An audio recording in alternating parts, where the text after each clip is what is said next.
Sur la fin de vie, Jean-François Delfraissy, euthanasie, suicide assisté, c'est compliqué de mélanger toutes ces questions-là. Ce sont des dispositions très différentes. Mais sur la fin de vie, beaucoup vont vous reprocher, en préconisant de maintenir la loi Claes-Leonetti, vous reprochez comme à la classe politique d'être finalement en retard sur ce que pense la population française. Écoutez, la population française, il y a des sondages, et puis il y a ce qu'on a écouté aussi au cours des états généraux, dans les débats, dans les auditions, à la fois d'associations, bien sûr, mais aussi des spécialistes. Il y a un consensus pour dire que la fin de vie se passe pas bien en France,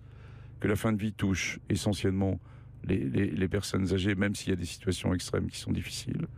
que la loi Claes-Leonetti n'est pas connue ni appliquée, que les moyens sont insuffisants sur le nombre de lits de soins palliatifs et sur les soins palliatifs en externe, et qu'avec ça, en résolvant ça,